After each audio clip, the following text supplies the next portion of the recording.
On va commencer par ce procès qui se déroule à Avignon, qui n'est pas le procès de Mazan. Vous avez raison de le dire, parce que évidemment, c'est un raccourci journalistique de dire les viols de Mazan. Non, c'est un petit village, c'est ça. Mazan. Oui. Puis les viols de Mazan, c'est-à-dire que ça s'entend dans deux sens. On aurait violé le village, ou alors le village aurait été violeur.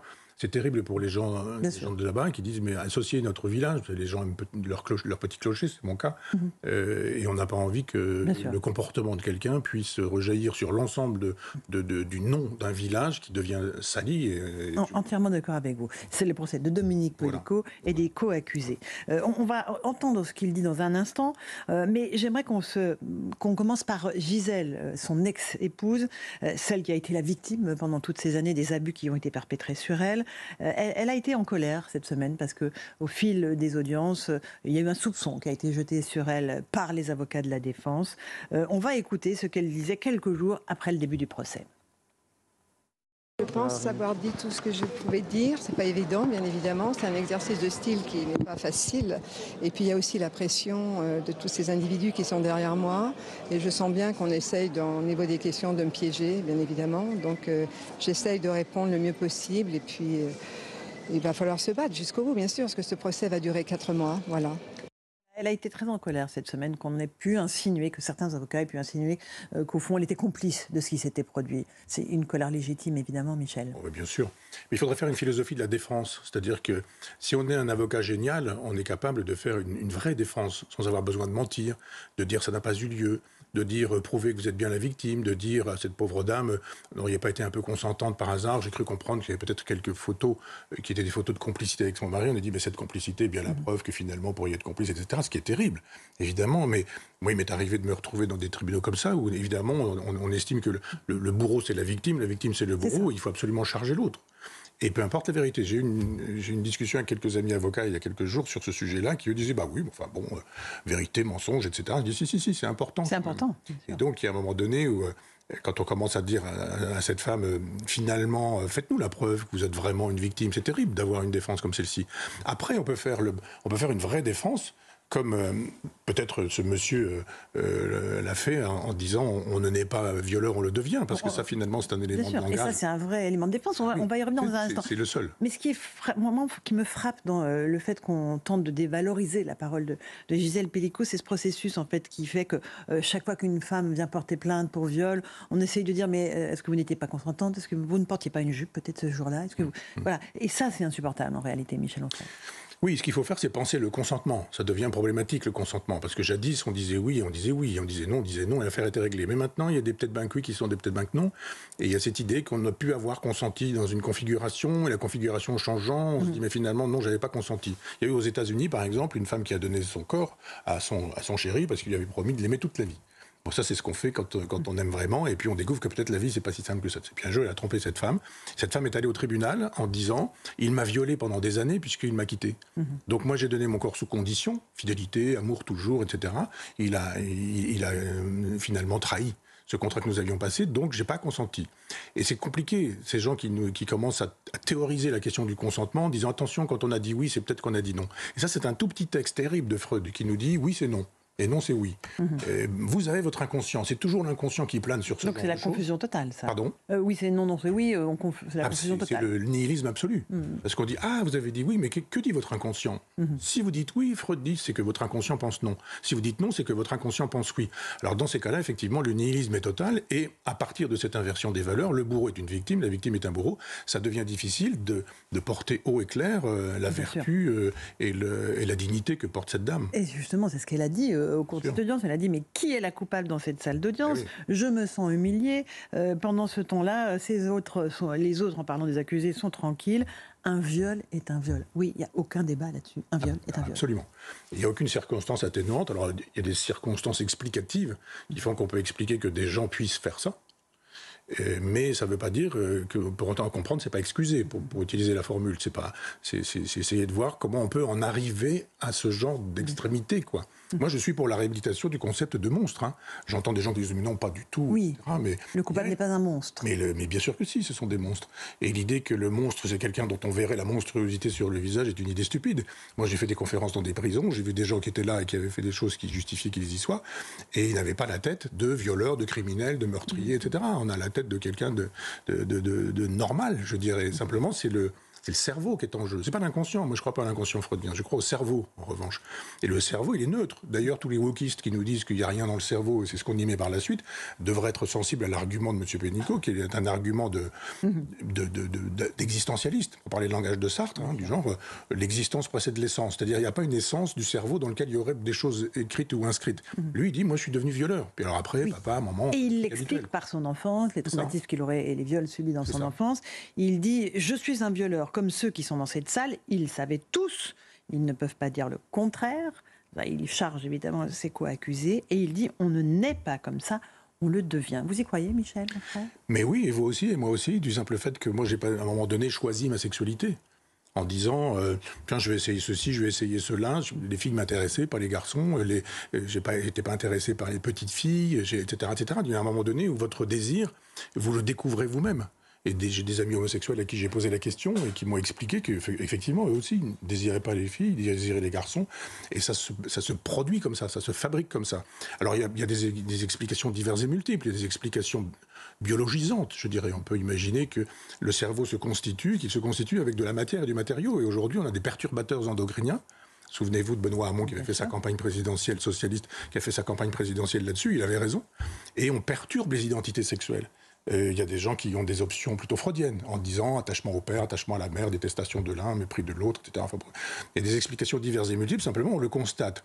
Il y a un psychologue qui s'appelle Krafft-Ebing qui a écrit un très gros livre qui s'appelle Psychopathologie sexuelle, c'est en latin Psychopathia sexualis. C'est un pavé de toutes les perversions sexuelles. Mais c'est inimaginable, ce qui est possible, pensable, faisable, etc. etc. Et simplement, la question de la sexualité, tout est acceptable pourvu qu'il y ait du consentement.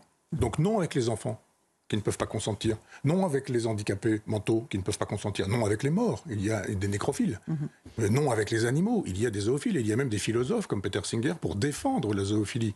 Tous ceux qui nous disent que l'homme et l'animal c'est la même chose disent à un moment donné, mais pourquoi pas avoir des relations sexuelles avec un singe? Peter Singer, philosophe, il enseigne l'éthique aux États-Unis, d'origine australienne. Et il nous dit que finalement, tout ça est susceptible d'être défendu pourvu qu'on ne fasse pas souffrir les animaux. Donc je pense que la question du consentement est essentielle, et le consentement, il faut l'obtenir de manière éclairée. Et on ne peut pas violer quelqu'un avec son consentement. Après, c'est un jeu amoureux, on peut avoir des rapports sadomasochistes. Quelqu'un inanimé et inconscient, on peut pas. C'est pas possible, c'est pas pensable, c'est pas acceptable. Donc quand c'est contractuel, c'est ce que Deleuze dit sur la question du masochisme, il y a des gens qui veulent frapper, des sadiques, des gens qui veulent être frappés, des masochistes. Il y a des sadomasochistes avec des mises en scène, des libertines, etc. Il n'y a aucun problème. Simplement, si vous frappez quelqu'un sans son consentement, à ce moment-là, c'est délictueux. Donc c'est la question du consentement qu'il faut poser. La question de la sexualité, c'est la question de l'alcôve. C'est intime, c'est secret, c'est discret, voilà. Sauf quand, effectivement, vous n'avez pas le consentement. Et à ce moment-là, effectivement, c'est condamnable. Et un viol est un viol, évidemment. On est sur CNews et sur Europe 1 dans Face à Michel Onfray. Il y a un dernier aspect de cette affaire Pellico que j'aimerais aborder avec vous. C'est la construction d'une icône autour de la figure de Gisèle Pellico. On va juste écouter la façon dont les gens l'applaudissent désormais lorsqu'elle sort de l'audience et dont les soutiens, encore une fois, lui sont manifestés. Il y a beaucoup de gens qui lui offrent un bouquet de fleurs et qui lui manifestent leur soutien. D'abord les applaudissements, puis on écoute quelques témoignages.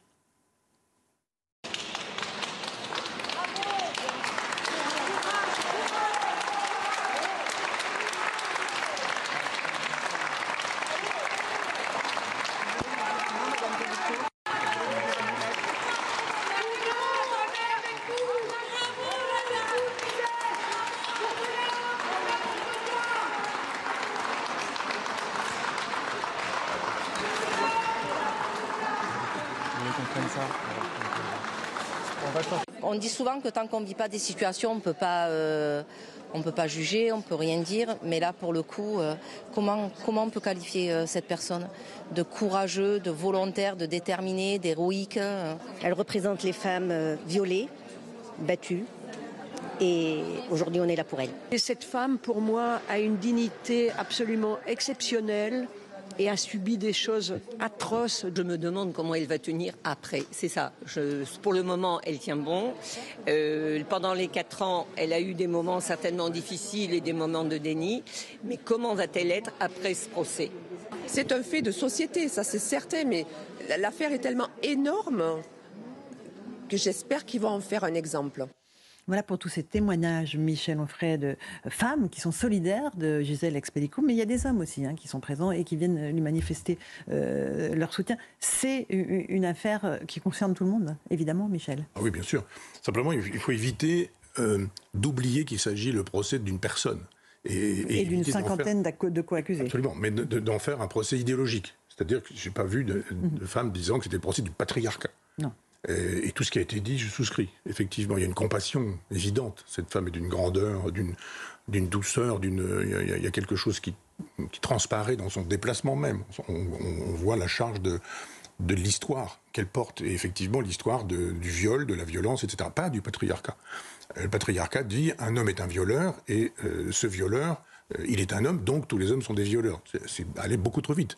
Donc effectivement, la sympathie, la compassion, l'amitié, l'affection, les bouquets, l'idée de dire c'est une icône, bon d'accord, mais attention, quand on touche à l'icône, la plupart du temps, on fait plus de morale, on fait de l'idéologie, on fait de la politique, on fait plus du droit. C'est le danger, effectivement. Et c'est le danger. Mais il faut effectivement la soutenir absolument.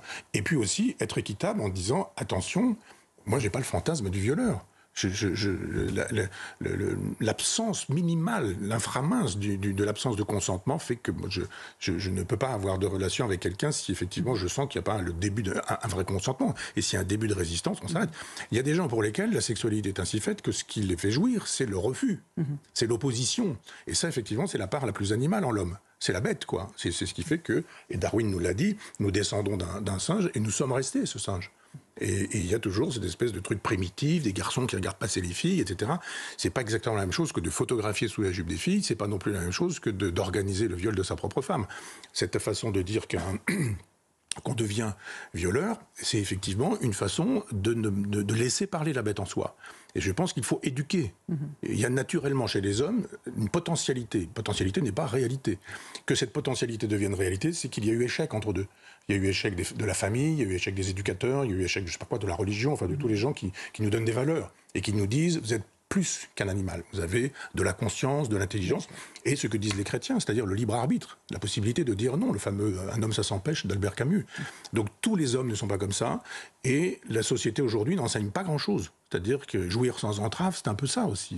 Évidemment. Hélas, ça donne raison à se jouir sans entrave. On l'a déjà dit, vous et moi, sur ce plateau, mais l'éloge de Sade, c'était ça aussi. C'est un grand scénario sadien, et sadique aussi en même temps, avec des philosophes qui ont trouvé que Sade, c'était formidable. Moi, j'ai dit, attendez, la vie de Sade, c'était ça. C'était quand même, il n'a pas été emprisonné sous la royauté, sous l'Empire, et sous la monarchie, même avant, monarchie, et puis, etc. Il y a eu monarchie, république et empire, voilà, sans de véritables raisons. On a retrouvé des ossements dans son jardin. Et puis, il y a eu des voies de fait. Il a violé des gens, il a drogué des gens, et des femmes, évidemment, etc., etc. Moi, je n'ai jamais eu de sympathie pour cette transgression. J'ai pas eu de sympathie pour Georges Bataille, qui lui aussi faisait la transgression. L'éloge de la transgression, quand j'étais à la fac, c'était formidable, ça, des batailles. Et je pense, hélas, que quand on a fait s'effondrer les valeurs morales, éthiques, religieuses, et qu'en même temps on a célébré la transgression, on a quelqu'un un jour qui dit « Moi, je suis un héros de Sade. Qu'en faites-vous, messieurs ?» Ils ne sont plus là, mais messieurs Foucault, Deleuze, Lacan, et qui ont fait l'éloge du marquis de Sade et de son sadisme. Ça a donné ça. Lui dit qu'effectivement, il y a une pulsion qui est de jouissance à faire souffrir. Et au nom de Sade, on donne le sadisme. Et il y a un Sacher Mazor, qui est un philosophe écrivain plutôt autrichien, qui a écrit La Vénus à la fourrure, et qui lui invente le mot masochisme. Et donc le masochiste a plaisir à se faire du mal. Et le sadomasochiste fait du mal et a plaisir à faire du mal, parce que, etc. Donc cette composante, elle a été mise en évidence par les psychologues, et nous avons tous des parts de sadisme, tous des parts de masochisme, et tous des parts de sadomasochisme. À charge pour la morale ou l'éthique de nous calmer sur ce terrain-là en nous disant d'abord tu es un homme et ensuite éventuellement une bête, sauf que dans une époque où on dit allez-y et jouissez sans entrave, il y a des gens qui prennent au mot. Michel, on va parler de quelque chose de positif. Les salariés de l'entreprise Duralex, c'est vous qui m'avez interpellé là-dessus, une verrerie mondialement connue, se sont mobilisés il y a quelques mois pour tenter de sauver cette entreprise de la faillite. Ils ont créé une SCOP, ça a permis une coopérative de sauver 226 emplois et ils espèrent retrouver un chiffre d'affaires et une rentabilité qui leur permettent d'inscrire cette entreprise sur la durée. On va juste écouter une salariée, elle s'appelle Bérangère Pertuis, directrice des achats, qui explique le principe de la SCOP. Le principe de la SCOP, c'est une personne égale une voix. Donc chaque salarié associé qui a cru au projet dès le départ a sa voix et peut voter et donner son opinion. Et c'est tout l'objectif de la SCOP et de ce qu'on voulait créer au départ. Et puis surtout que, en fait, l'argent que dégage la société Duralex, les bénéfices qui sont dégagés, puissent être récupérés et répartis entre les salariés et non plus aspirés par les éventuels actionnaires. Et qu'on réinvestisse aussi dans l'outil industriel. Voilà, ça c'est la belle histoire de la semaine, Michel. On en aura une autre dans la seconde partie. Formidable. Mais c'est formidable. Formidable. Ça c'est ma gauche. Quand les gens me disent vous êtes de droite, d'extrême droite, etc., je dis ah bon, prouvez-le-moi. Moi je défends depuis que j'ai lu Proudhon, 15, 16 ans, 17 ans, cette conception de l'entreprise, de l'autogestion. Voilà des gens qui ont, plutôt que de dire on veut absolument de l'argent, et puis non, on reprend, nous on sait faire, on est capable d'être ingénieur, designer, commerciaux, de travailler à la production, etc. Et puis après on fait des conseils d'administration, et chaque voix, c'est ce qu'elle dit, une voix vaut une voix, et peut-être la dame qui balaye ou le monsieur qui passe l'aspirateur ou ce genre de choses, ils ont quelque chose à dire, et puis tout le monde écoute et on décide ensemble. Et les bénéfices sont partagés. C'est le général de Gaulle, c'est la théorie de la participation. Quand le général de Gaulle le dit très tôt, c'est pas seulement une réponse à mai 68 chez le général de Gaulle. Il le dit dès le départ. Et il dit du bien, le général de Gaulle, du socialisme français du 19e siècle et de Proudhon. Le général de Gaulle, c'est un scoop que je vous donne, le général de Gaulle dit du bien de Proudhon. La grand-mère du général de Gaulle avait d'ailleurs fait un article élogieux à la mort de Proudhon. Pour vous dire qu'il y a un proudhonisme qui est autogestionnaire, et il n'est pas étonnant que dans cette aventure Duralex, acheter des verres Duralex, dans cette aventure Duralex, comme par hasard, la CGT est contre. Eux, ils sont pour la lutte des classes, ils sont pour la révolution, ils sont pour l'abolition du capital, ils sont pour la destruction du capitalisme. Ça marche pas, ça n'arrivera pas, jamais. On n'a pas le temps d'expliquer pourquoi. Mais alors que là, ils disent, mais non, nous, on organise autrement. On est autogestionnaire, on a des idées pour produire, pour diffuser. Et on sait faire. Et on sait faire. Et ça a marché avec LIP. Vous n'étiez pas né. Mais les montres LIP, à Besançon, grande tradition d'ailleurs socialiste libertaire du 19e siècle, Fourier de là-bas, Hugo est de Besançon, Proudhon est de Besançon aussi, et ils avaient dit, voilà, nous on fait des montres, on les dessine, on les vend, etc. etc. Et qui à l'époque, Mitterrand, le Parti communiste français, se sont opposés à l'autogestion, parce que d'un seul coup, ils disent, mais nous on est capable de faire des coopératives. Et ça leur échappe. Et ça échappe au parti, et ça échappe aux syndicats. Belle leçon. Belle leçon, oui, vraiment coup de chapeau aux salariés de Duralex. Oui. Autre sujet de société qui vous a interpellé, cette mise en garde de la directrice générale de la DGSI, les services intérieurs, Céline Berthon, elle a souligné cette semaine les dangers liés à la menace terroriste qui pèse sur notre pays. Elle a exprimé son inquiétude face à la radicalisation d'individus de plus en plus jeunes, Michel Onfray, qui sont happés par la violence, des scènes d'abord de violence qui sont diffusées sur les réseaux sociaux et ensuite redirigés vers des filières idéologiques islamistes et terroristes. C'est un véritable fléau, un véritable danger. Oui, et d'autant que c'est une femme sérieuse. Elle ne fait pas de la politique, elle ne fait pas du syndicalisme, elle ne fait pas de l'idéologie, elle n'est pas là pour défendre une place dans un parti, obtenir un sous-secrétariat d'État ou je ne sais quoi. C'est quelqu'un qui est vraiment sur le terrain et qui nous dit plusieurs milliers. Plusieurs milliers. Quand j'ai entendu ça, je me suis dit... De très très jeunes. Oui, plusieurs milliers, ça veut dire au-delà de 1000 par définition. Donc au minimum 2000, plusieurs. 2, mais 3, 4, 5, combien ? C'est-à-dire qu'on a une armée dormante qui est là, de gens qui, effectivement, sont des terroristes potentiels. Elle donne un chiffre. Et c'est pas Jean-Luc Mélenchon ou Gérald Darmanin, enfin c'est pas des gens qui sont dans la course de politique politicienne, ce sont des techniciens du terrorisme, je dirais, de ce qu'il est, de la façon qu'il a de fonctionner, et là elle nous donne des chiffres terrifiants. La question est, qu'est-ce que vous avez l'intention de faire, messieurs les politiques, quand vous avez un chiffre qui vous est donné comme ça, 3, 4, 5 000 personnes susceptibles de mettre à feu et à sang la France. Je le rappelle quand même, parce que ça a été assez peu dit, on a fait une espèce d'hystérie sur les Jeux Olympiques en disant, vous avez vu, c'était formidable, il y a des policiers partout, mais c'était quand même très bien, et puis il ne s'est rien passé. Mais personne n'a dit le deal qui avait été passé entre Emmanuel Macron et le Qatar, et ce que le Qatar entretient comme relation avec l'Iran. Une espèce de pause, du genre il ne se passera rien, mais Et on ne saura pas, évidemment, tout ça est discret, tout ça est secret. Mais ça a été payé, ça a été acheté, cette paix a été achetée et payée. C'est pas seulement parce qu'il y avait un gendarme, un policier à chaque coin de rue. C'est pas suffisant, vous avez toujours la possibilité d'un type qui se fait exploser, indépendamment du fait qu'il y ait des policiers. Si ça n'a pas eu lieu, c'est parce qu'effectivement, probablement, Macron et les siens ont passé un deal avec le Qatar. Il y avait des policiers qataris en France. On a vu des véhicules militaires. Il y avait des policiers du monde entier. J'entends bien, mais si vous voulez mélanger tout ça avec 5 ou 6 pour pouvoir dire mais il y avait des Américains aussi ou des Canadiens, je ne sais pas s'il y en avait, enfin, il y avait probablement. Des Canadiens. Mais tout de même, le Qatar n'est pas un pays comme les autres. C'est le pays où les gens du Hamas habitent. C'est le pays qui fonctionne de conserve avec le terrorisme international et planétaire, et on sait très bien qu'il se passe des choses importantes. Mais qui négocie aussi la libération des otages. Donc, oui, qui négocie, et on voit comment. Pour l'instant, et avec quel succès. On fait une petite pause, Michel Onfray. On se retrouve dans un instant pour la seconde partie de notre émission sur CNews et sur Europe 1. On parlera des refus d'obtempérer, un véritable fléau dans notre pays, et puis aussi de la liberté d'expression. Est-elle en danger ou pas ? À tout de suite.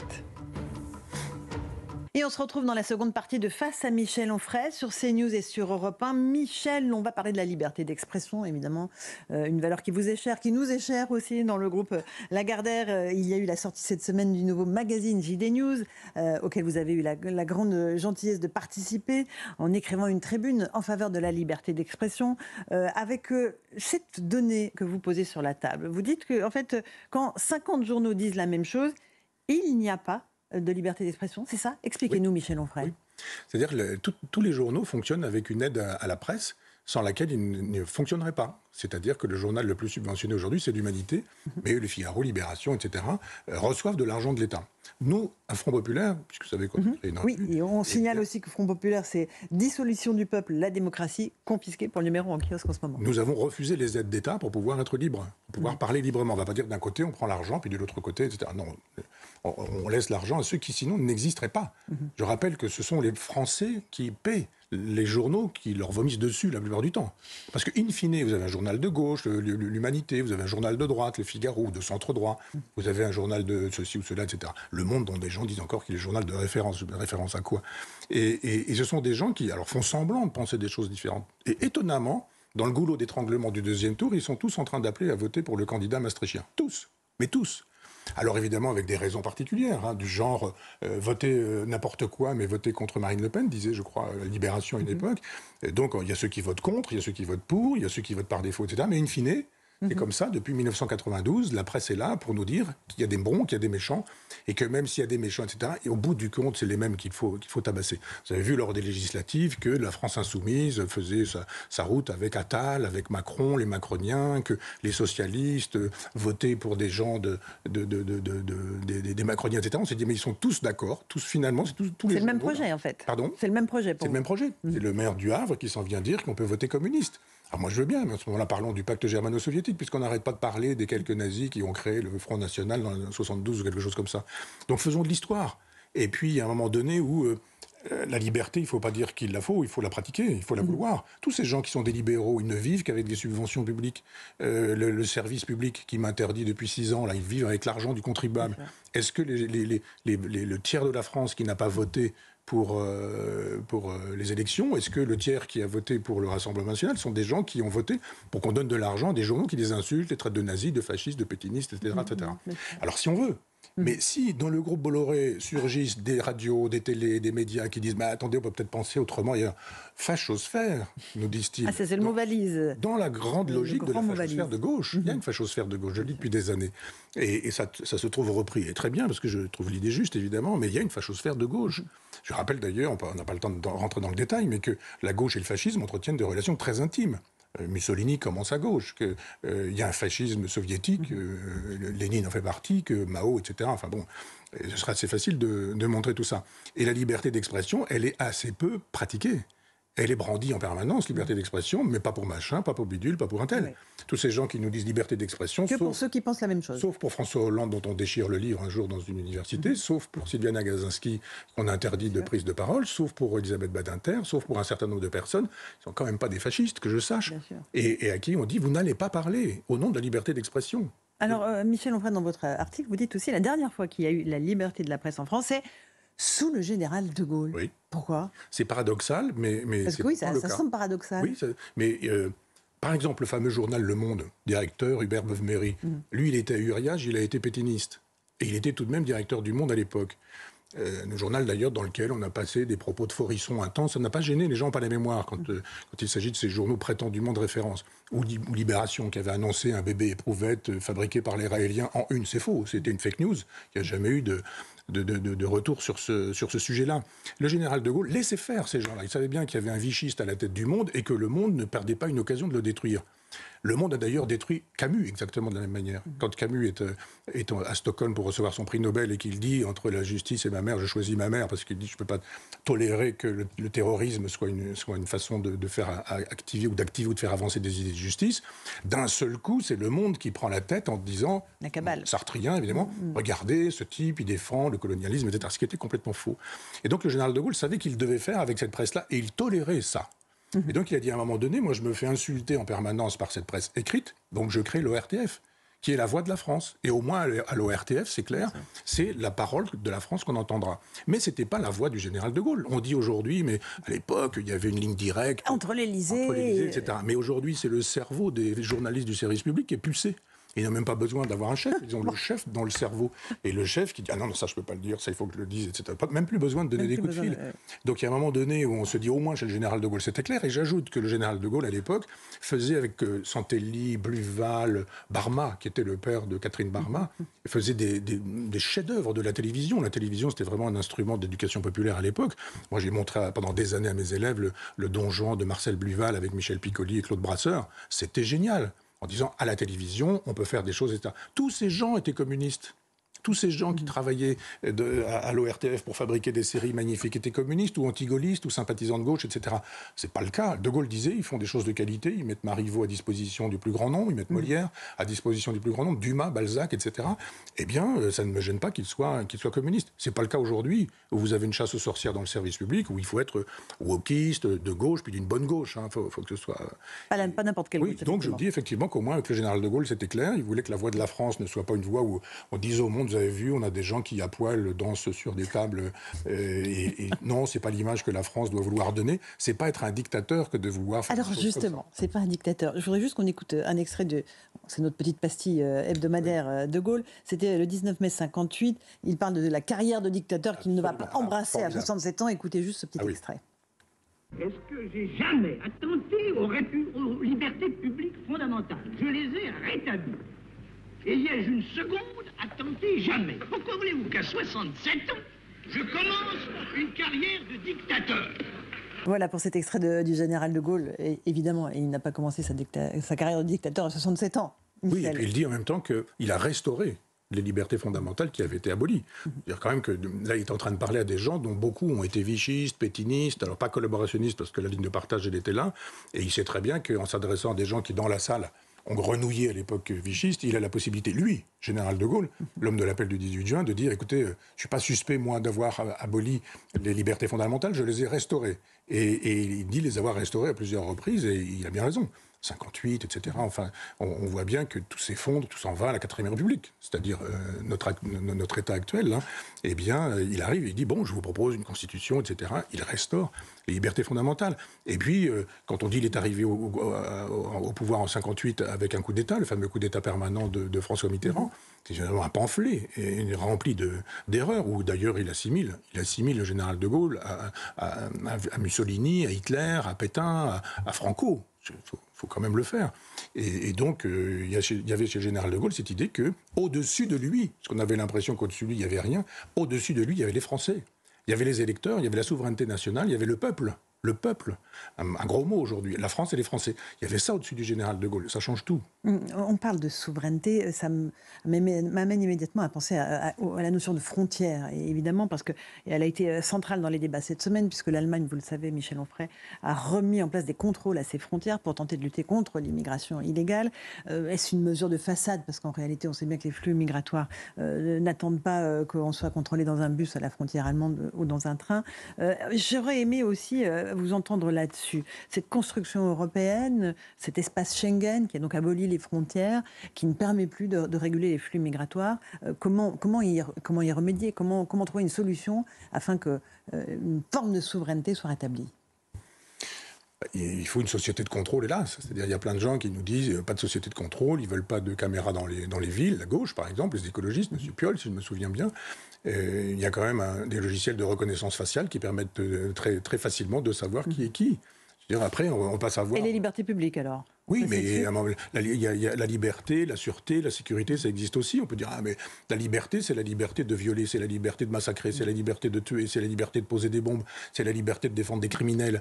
Non, la liberté, c'est pas la possibilité de faire n'importe quoi. Ça, c'est la licence. Et on confond la liberté et la licence.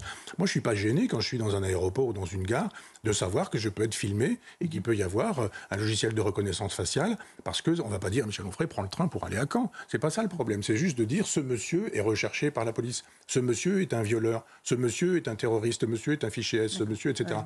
Ça permet de faciliter le travail de la police. Donc il y a un moment donné où il n'y a pas à craindre une espèce de société absolument totalitaire. Je pense que ce qui est totalitaire, c'est la possibilité de laisser la loi de la jungle, parce qu'effectivement, on dira, mais après tout le monde ayant le droit de circuler, eh bien tout le monde a le droit de tout faire, et on a le droit de violer, on a le droit de massacrer. Non, on n'a pas ce droit-là. La sûreté fait partie des droits de l'homme. La sécurité fait partie des droits de l'homme. Pour revenir sur la question précise de l'immigration, on a retrouvé une archive de Michel Rocard, les célèbres « La France ne peut pas accueillir toute la misère du monde ». Écoutez-le. Les problèmes de la pauvreté en France. Car en plus, nous viendrons au problème d'immigration dans son ensemble. Il faut lutter contre toute immigration nouvelle. À 4 millions, un peu plus, 4 200 000 étrangers en France, nous ne pouvons pas héberger toute la misère du monde. Ce n'est pas possible. Et pour ceux qui, chez nous, vivent mal, parce que leurs quartiers sont dégradés, parce qu'ils n'ont pas de formation, pas d'emploi, pas de logement, qu'ils soient français ou étrangers, là est la politique d'intégration de tous les démunis de la société française. Voilà pour Michel Rocard en 1989. Michel Onfray. Tous les démunis de la société française. Il n'a pas dit tous les démunis de la planète. C'est pas exactement la même chose. Parce qu'effectivement, cette formule, on ne peut pas accueillir toute la misère du monde, a été utilisée, réutilisée, etc. Puis des gens qui ont une réponse en disant oui, mais il avait dit il faut que chacun fasse sa part. Oui, il a dit il faut que chacun fasse sa part. Et il le dit très précisément, pourquoi le choix a été bien fait, et il le dit très précisément, il dit la société française. La société, elle est constituée des Français, elle n'est pas constituée de gens qui viennent en disant je suis sur le territoire, je suis désormais un Français qui a le droit d'accéder à tous les droits des Français. Non, parce que c'est pas des gens qui demandent aussi d'accéder aux devoirs des Français. Et c'est pas toujours comme ça que ça se passe. Si vous dites je viens, je veux avoir des droits, oui, mais à ce moment-là, respectez les devoirs. Et c'est la question de l'intégration, il le dit à un moment donné. Et depuis des années, on n'intègre pas. C'est même pas on n'intègre plus. On n'intègre pas, on n'a jamais fait ce qu'il fallait. Donc on ne peut pas imaginer que des gamins qui payent très cher une traversée, qui risquent de, quand je dis payer très cher, en argent, financièrement, qui payent en risquant leur mort, ils risquent la vie, ils risquent la mort en faisant des choses comme ça. Ils arrivent en France. Et tout est une société de consommation où le désir est partout. Vous voulez un café, il faut rentrer dans un café, il faut avoir quelques euros. Vous voulez même aller aux toilettes, il faut quelques euros. Vous voulez avoir des vêtements corrects, polis, etc. Vous voulez vous loger, il faut de l'argent. Vous n'avez pas d'argent, qu'est-ce que vous faites? Donc les migrants ne sont pas des délinquants parce qu'ils ont ça dans le sang ou dans la peau. Ils le sont parce que dans une société où tout est payant, il faut trouver de l'argent là où on peut en trouver. Et donc c'est pas acceptable. La délinquance, elle se construit comme ça. Donc on va chercher les plus faibles, les grands-mères avec un sac, on arrache le sac de la grand-mère, les petits, etc., etc. Et on arrache, peu importe. Donc on sait comment tout ça fonctionne. Et c'est pas acceptable de ne pas avoir de politique d'intégration. On peut pas. Moi, quand je vois en passant en taxi des gens qui sont sous des piles de ponts sur le périphérique, c'est ça que la France dit, on vous accueille, venez. Si c'est pour donner ce statut à ces gens, c'est pas acceptable, c'est pas humain. Donc on ne peut pas tout accueillir, encore à raison, on ne peut pas accueillir la misère du monde. Faisons notre part, et ceux qui sont dans la société française, ça veut dire qu'on doit pouvoir se préserver d'une entrée massive. On est dans Face à Michel Onfray sur CNews et sur Europe 1. Parlons un tout petit peu de la gauche, Michel. Il y a eu beaucoup de mouvements lors de la fête de l'UMA la semaine dernière. Beaucoup de réflexions entre M. Ruffin, qui avait dénoncé les méthodes de Jean-Luc Mélenchon, cette campagne au faciès qu'il avait dénoncée, et ces slogans qui l'ont accueilli lorsqu'il est arrivé, lui, M. Ruffin, sur la scène. Écoutez, vous allez reconnaître cette chanson.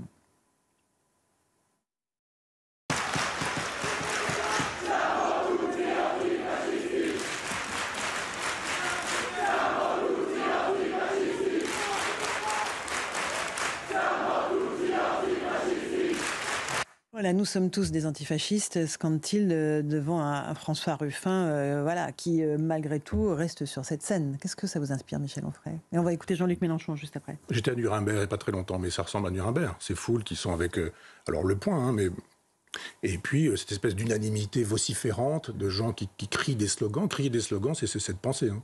Je pense que dès qu'on commence... Contre l'un des leurs, hein. On le rappelle, c'est l'un des leurs. Pas forcément. Il est devenu qui, Monsieur Ruffin? C'est-à-dire, quand ça a été rentable d'être chez Mélenchon, il était chez Mélenchon. Et là, il a été élu grâce aux voix de la droite. Et élu grâce aux voix de la droite, il rend un peu la monnaie de sa pièce. Donc il devient autonome à partir du moment où c'est plus forcément très utile, et puis etc. Il y a de la politique politicienne dans tout ça. Ça fait un moment qu'il aurait pu avoir l'élégance de s'opposer à Mélenchon quand c'était en pleine puissance, quand etc. Maintenant, on a l'impression que lui aussi fait de la politique politicienne et qu'il se sert des gens sur ce terrain-là. Maintenant, nous sommes tous des antifascistes. Alors d'abord le dire en italien, formidable. C'est-à-dire que Ruffin et Mussolini, c'est du délire total. C'est d'abord une inculture totale. Et ensuite, c'est pas ça le fascisme.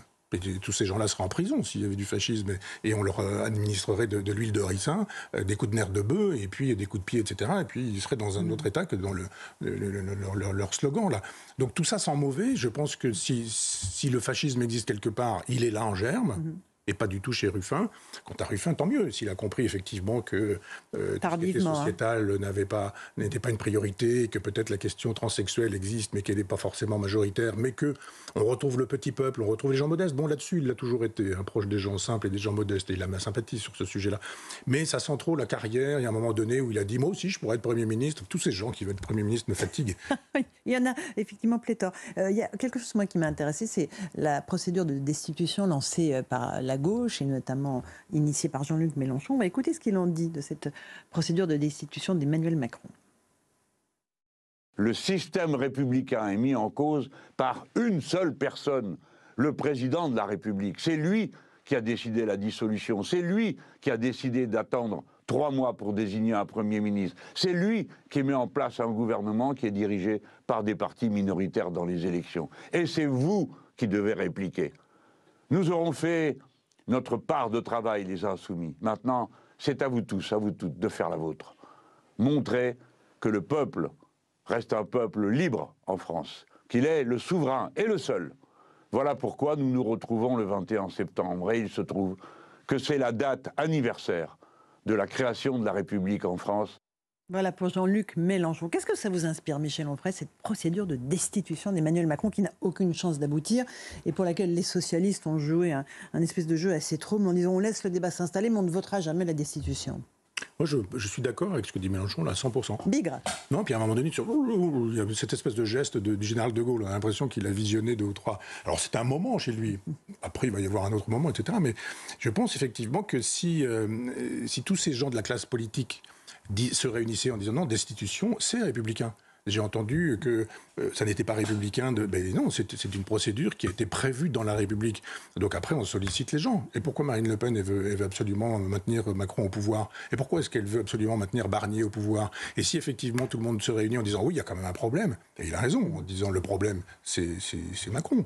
C'est lui qui a décidé, c'est lui qui a lancé une grenade dégoupillée dans les jambes des gens. C'est sa formule. Dit, oui, son expression. Il y a un moment donné où on se dit il est problématique. À chaque fois que le peuple lui dit quelque chose, il dit allez vous faire voir. Donc il y a un moment donné, on dit eh bien faites corps. Simplement, on se dit ah oui, mais non, on ne va pas voter avec Mélenchon, on ne va pas voter avec le Rassemblement national. Sinon, destitution et élection présidentielle à nouveau. Oui, mais pas des élections législatives dans la foulée. Donc situation toujours aussi peu claire. Oui, mais on peut imaginer que s'il y a un président de la République nouveau, il peut peut-être y avoir des alliances nouvelles.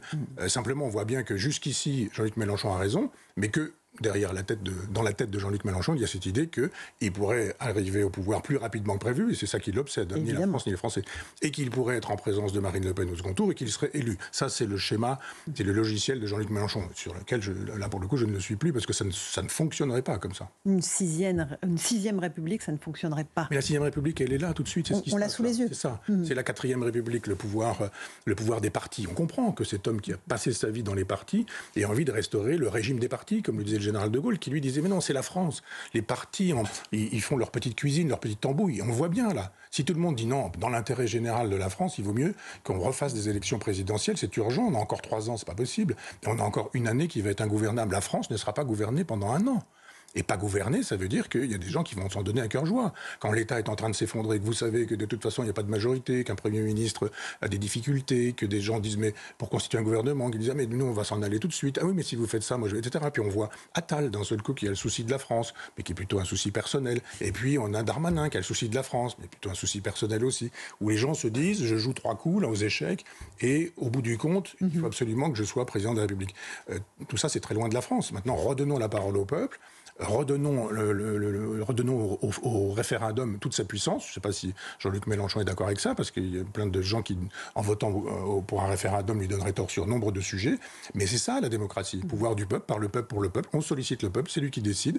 Et si les représentants, soit directement, soit par les représentants, parce que lui, il a l'air d'appeler un peu à la soumission, dans genre signer notre pétition, descendez dans la rue, respectons la loi républicaine, et puis disons, non, ce monsieur ne peut plus diriger la France, c'est problématique, la France est arrêtée. Michel Onfray, une dernière information positive. Vous l'avez repéré dans les colonnes du Figaro. Pour lutter contre la récidive et faciliter la réinsertion, une loi brésilienne, ça se passe au Brésil, permet aux détenus de réduire leur peine de 4 jours s'ils lisent un livre. Alors c'est 4 jours de remise de peine avec un quantum maximum de 48 jours par an. Mais quand même, ça c'est un cercle vertueux pour vous. Ah oui, c'est formidable. D'abord parce que je pense que la prison fonctionne mal. La solution n'est pas, comme dit la gauche, ouvrir les prisons et puis refermer la société, ça n'a aucun sens. Mais n'est pas non plus, comme le dit la droite, reconstruisons des prisons et mettons tout le monde en prison, y compris pour je sais pas quoi, une insulte à agent. Non, il faut que la prison puisse redevenir ce qu'elle est, c'est-à-dire réinsérer et empêcher de nuire. Et c'est pas la même chose quand on est un pédophile, que quand on est un terroriste islamique, que quand on a fait du trafic de drogue ou quand on a roulé 5 fois avec bourré au volant. Donc il y a un moment donné où effectivement c'est pas la même chose. Il faut repenser la prison et puis dans les logiques de réintégration, cette idée que apprendre à lire. D'abord apprendre à lire. J'ai beaucoup vu en prison quand j'ai fait des conférences des gens illettrés. Ils ne savaient pas lire, donc on en profite. On leur apprend à lire, à écrire, à compter, à penser. On leur donne des cours d'histoire, on leur donne des cours de littérature, on leur donne des... Pour ceux, du moins, dont on sait qu'ils ont envie de ça. Oui. Des gens qui n'ont pas envie de ça. Et ceux-là, effectivement, on trie un peu la population pour faire de telle sorte qu'il y ait des prisons où les gens qui ont vraiment le désir de s'intégrer puissent être traités correctement, parce que privé de liberté, ça suffit, privé de dignité, c'est pas suffisant, enfin, c'est pas nécessaire, je veux dire, et il faut quelqu'un qui penserait, quand je dis quelqu'un, un homme politique, qui pourrait nous dire, dans mon projet, il y a ceci, effectivement, dans les processus de réinsertion, il y a l'idée que quand on augmente l'intelligence, quand on augmente la culture, et le livre permet ça, eh bien on permet à des gens de saisir un peu quelque chose, une main qu'on leur tend. Sinon on leur tend pas beaucoup de mains. Et cette idée... Très belle idée en tout cas. Pardon ? Très belle idée en tout cas. Ah, c'est formidable. 4 jours de remise de peine pour un livre. Bon, vous vérifier qu'ils ont bien lu le livre. Oui, mais le papier dit très bien qu'il y a effectivement une commission qui pose des questions, il ne faut pas faire ça. Et qui vérifie la fiche de lecture en fait. Et 48, ça veut dire 48 livres, il y a 52 semaines dans une année. 48 jours par an, oui, bien sûr. Un livre par semaine, c'est beaucoup. C'est beaucoup. Vous savez, c'est vraiment beaucoup. Moi, à une époque, je comptais, j'en lisais 2 par semaine. C'est pas beaucoup, mais c'était déjà beaucoup. Eh bien, ce qui veut dire qu'il y a beaucoup plus de livres qu'on n'a pas lus que de livres qu'on a lus. Mais ça veut dire que des gens qui liraient 48 livres, je pense même qu'on peut bloquer là en disant vous êtes prêts à sortir. Bon, bah écoutez, merci de nous avoir attirés sur cette histoire positive. 4 jours de remise de peine pour la lecture d'un livre. Nous, on aime lire, donc vive les livres. Oui. Merci beaucoup, Michel Onfray. On se retrouve la semaine prochaine sur CNews et sur Europe 1 pour un nouveau numéro de notre émission.